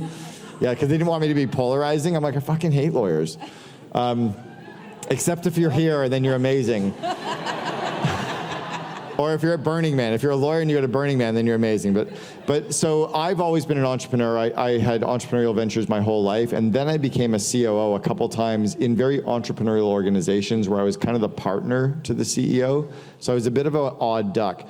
My personality profile, have you ever done a Colby A profile? Have you done a Colby A? Do a Colby A profile. If your number is similar to mine is 4393, I'm a high quick start, you're very entrepreneurial. Most COOs have high first two numbers. The first number is fact finder, meaning they ask a lot of questions to start a project. Or the next one is called follow through, but it means they put systems or playbooks in place before they start a project. Most entrepreneurs start the project, and then we figure it out as we go, right? I'm hardwired as an entrepreneur, but I'm very OCD to counter all of my ADD. So I've learned, I've built skill sets because of my training, and so I'm a really odd duck. It sounds similar to me, so that's why. Then, yeah, I would do a Colby A. It costs like $50 to do a Colby A profile, and it'll teach you how you initiate projects. Okay, thank you. I wanted to ask questions about systems. I'm like an artist and definitely scattered all over the place, and doing one-offs is like, how I create everything. And so I would say that's my biggest downfall, is not knowing how to create systems. Can you talk a little bit about where do you start? What do you read? Yeah. How do you create a system? So there's one called the Checklist Manifesto, which will be helpful. I think of every system first that if you can't write down the system on a Post-it note, like a little Post-it note, right? You're not thinking clearly enough. Don't try to put all of your systems into Process Street or Process.io or Suite Process. Like, just write it on a Post-it note. And then if it works on a Post-it note, you can put it into a Google Doc or a Google Sheet. And then if you're using it for a while, then you can move it into like Process Street or something else. So really keep it simple. And then I do something that I call Bob proofing. So and we can't take any more questions after this group. So we had a franchisee years ago who he would never get awarded a franchise again. He was like number 2. And he's in a bad city that gets a ton of snow and a bad labor market. And his name is Bob. So we used to say that we had to Bob-proof a system, meaning that one of Bob's employees in Buffalo in February in 9 feet of snow could actually run the system. Then we knew it was Bob-proof. Like, we had to dumb it down. So make sure that make sure your systems are dumbed down and simple and on a Post-it note, and then it works. Checklist Manifesto is one I would start with. Yeah, or just go on YouTube and look up for like a bunch of 7-minute videos on creating processes and creating systems, and kind of watch 5 of them and make it up as you go. Yes. Hi, I'm Francesco. So because you don't need perfect. You just need a good fucking system that works for now. Francesco from Italy. I really resonated with your story. Lots of stuff you talk about. It's actually what's happening in my life. And I love skiing, I love surfing. On the sideways, I'm an architect and designer. I lead a team of 8 people in my company. Sorry, and we have 11 minutes. We got to go fast to every question. Super quick. The company was founded by my father, so I'm a second-generation entrepreneur. And sometimes I'm just the crazy guy. I mean, I just want to push some new ideas, some concepts, also in the management. And it's really hard sometimes to make it pass when the company moved to a very, let's say, business-oriented structure. So how should I proceed?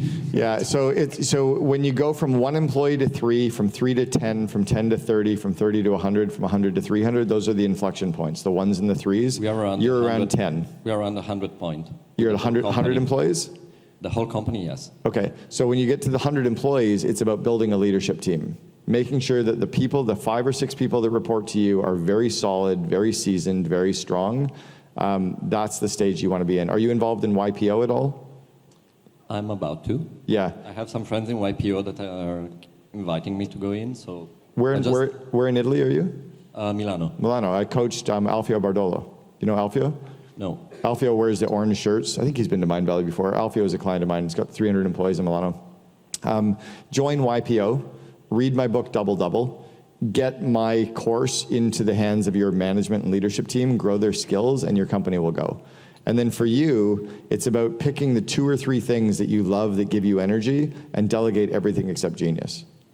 Thank you. Yeah. Yes. And we got to go fast to question. Yes, I'll be fast. So yesterday you mentioned that you are phrasing your values only in sentences. Mm-hmm. And I was wondering why you would recommend that instead of just a word and then explaining the word. Sure. Because when you have to explain the word, you're kind of overcomplicating it. So I'll give you an example. Integrity.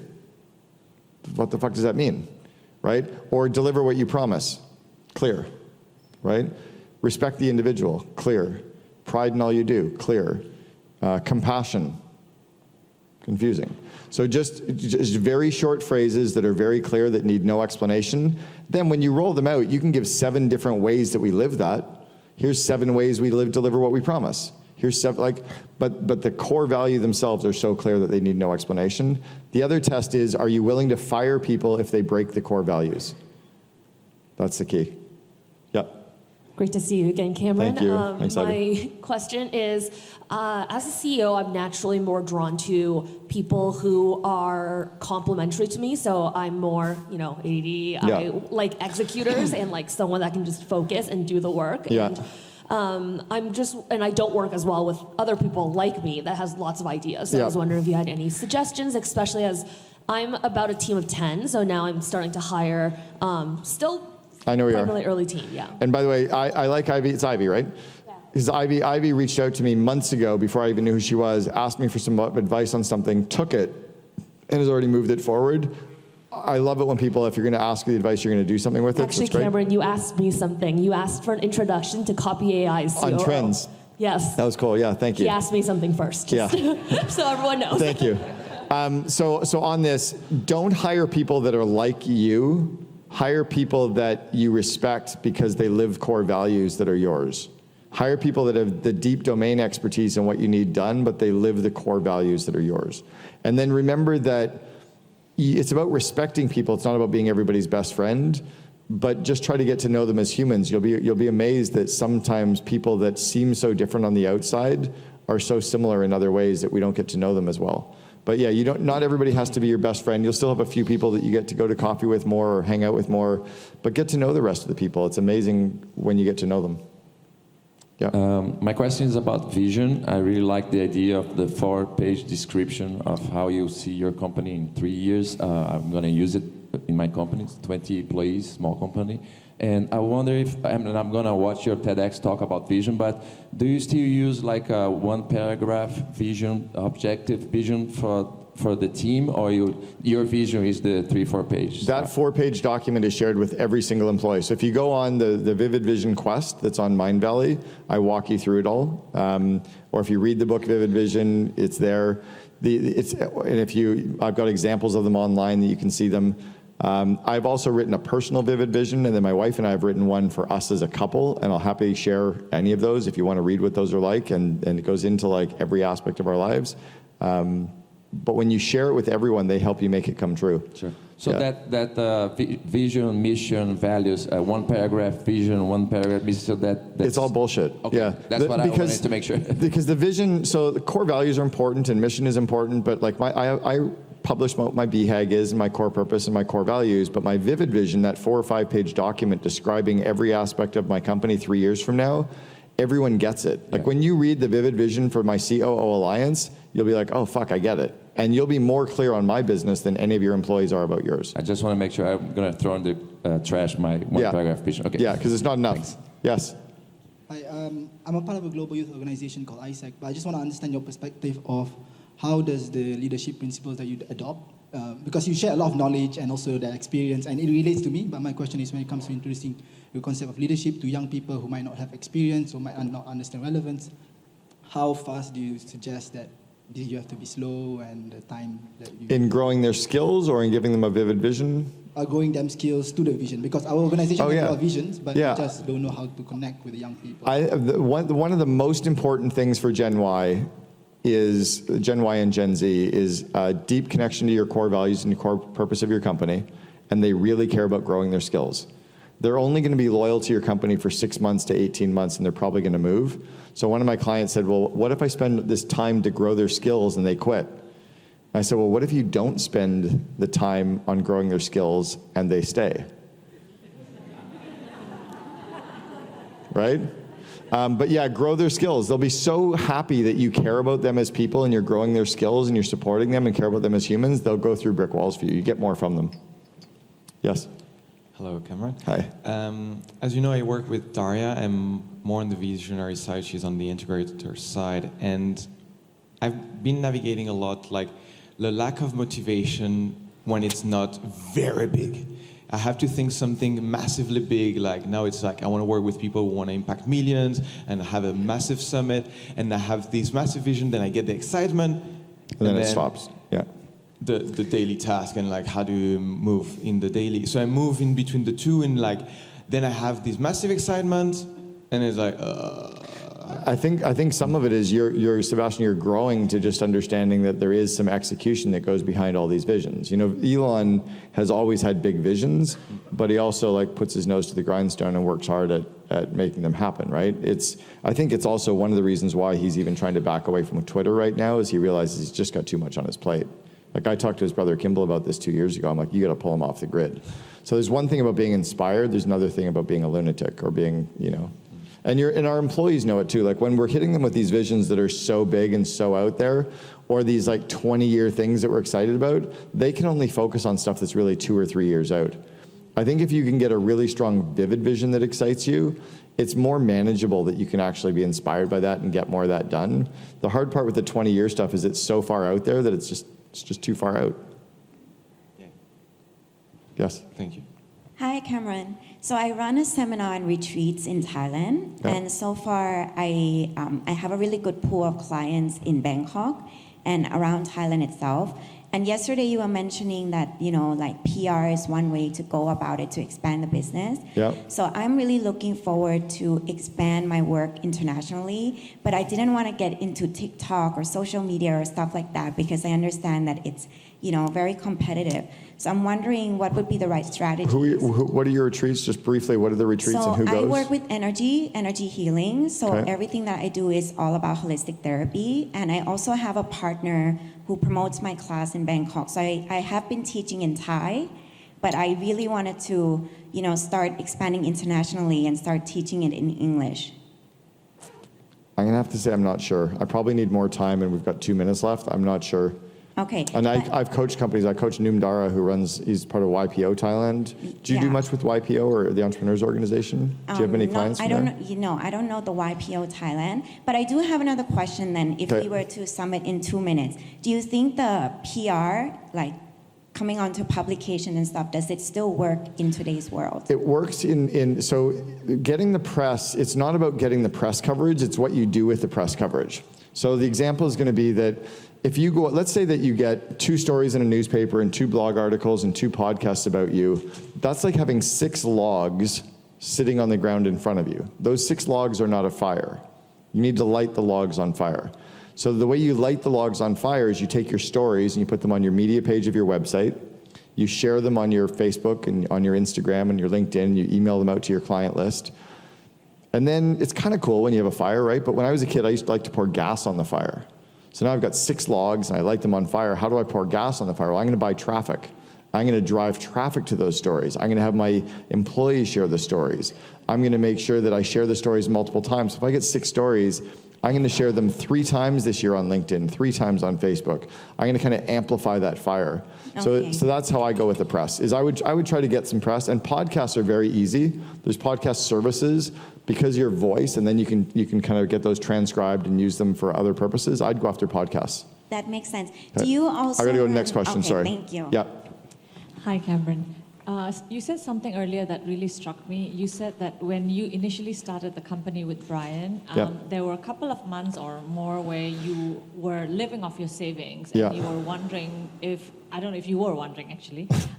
My question actually is, when you were going through that period, what and how did you keep the hope alive, knowing or not knowing? I was very inspired by his vivid vision, and I drank a lot.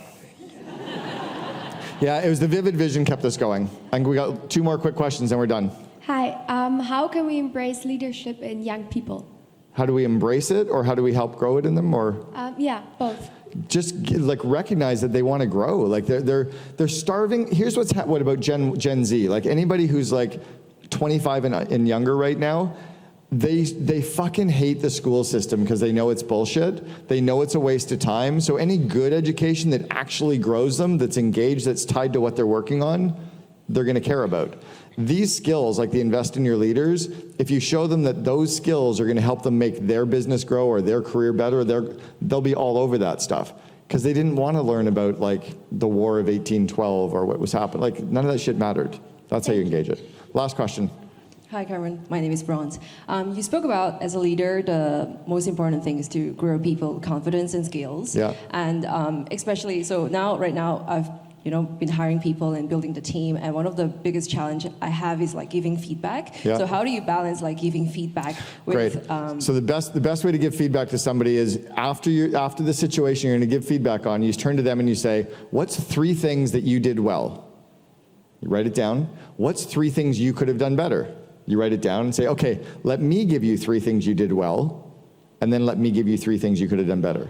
That's the best way to deliver feedback, because they're going to self-feedback themselves first, starting with the positives. Only 3 and 3, not 12, not like a whole laundry list, and do it very quickly after the action. Thanks so much for having me. I appreciate it, everybody.